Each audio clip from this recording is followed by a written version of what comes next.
На севере Испании, в самом сердце изумрудной долины Пас, есть маленький городок Лерганес. Он славится на всю страну своими лечебными источниками и архитектурой домов в стиле Монтаньесо.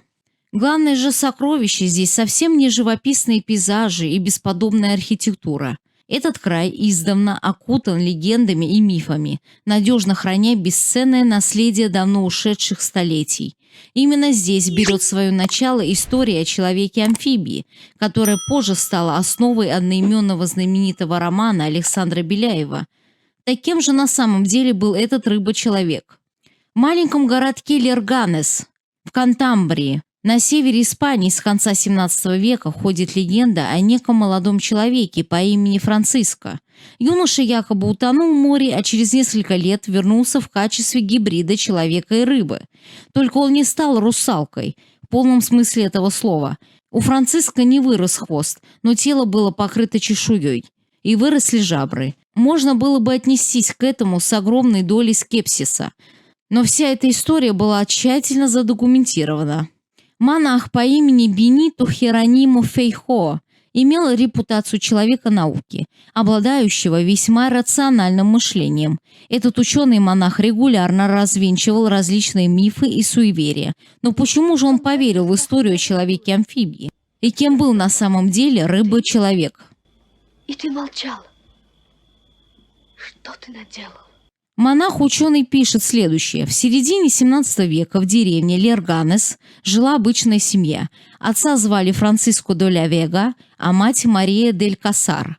У супругов было 4 сыновей. Семья была очень бедной, то мать не могла никак свести концы с концами и прокормить своих детей. Она решила отправить старшего сына по имени Франциско учиться на плотника в город Бильбао.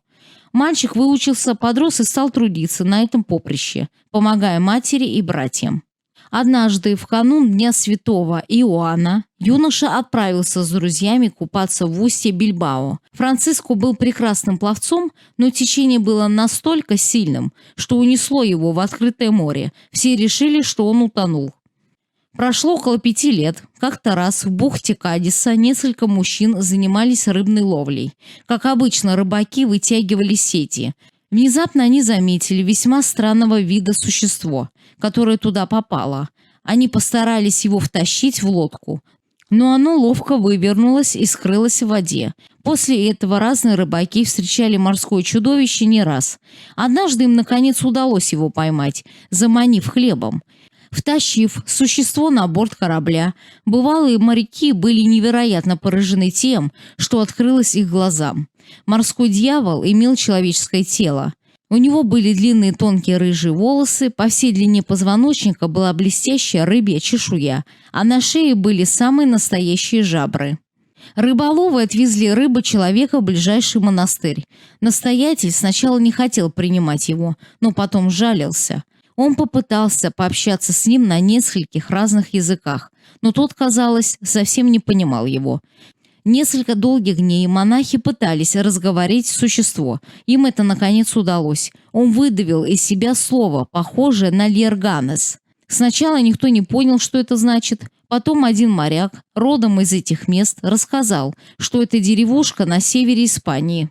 В Лерганес послали письмо, где описали странного рыбочеловека, которого выловили из моря рыбаки. Спустя какое-то время оттуда пришел поразительный ответ о том, что 5 лет назад в этих местах пропал молодой человек по имени Франциско. Для того, чтобы убедиться в правдивости казавшегося просто фантастическим предположением, монахи отправились вместе с человеком-амфибией в Лерганес. Тот, в свою очередь, даже провел их к своему дому матери, Марии дель Касар. Женщина чуть не умерла на месте, когда увидела, во что превратился ее старший сын, которого она уже давно похоронила. Франциско остался жить со своей семьей. Он стал вести с виду вполне нормальную, тихую жизнь. Правда, имел весьма своеобразные привычки. Молодой человек всегда ходил босиком, неохотно пользовался одеждой, предпочитая ходить голышом. Говорить заново он тоже так и не научился. Едва выговаривал несколько слов. Казалось, что он даже и не понимает, какой смысл несут слова, которые он произносит.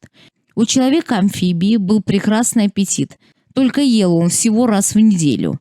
Он был приветлив и добр ко всем, всегда улыбался и делал все, что ему говорили. Франциско прожил в своем родном городе с матерью около 10 лет. Однажды он, как обычно, пошел купаться в море и не вернулся назад. После этого его никто и никогда больше не видел. Монах Бенито впервые услышал о человеке-амфибии в начале XVIII века. Сначала он отказался верить в эту фантастическую историю. Ученый всегда очень строго придерживался фактов и часто развенчивал подобные легенды. Тем не менее, впоследствии именно он записал очень подробный рассказ о юноше Франциско, который стал амфибией.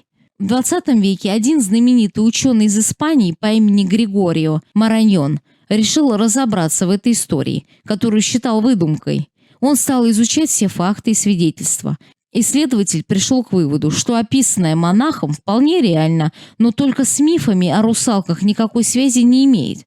Он сказал, что, судя по описаниям, Франциско был полунемым.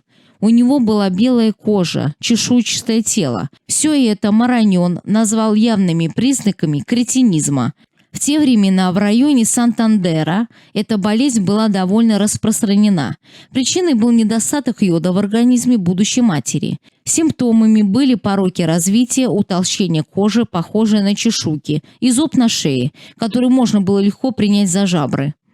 Ученый высказал предположение, что юноша просто заблудился и каким-то образом оказался в Кадисе.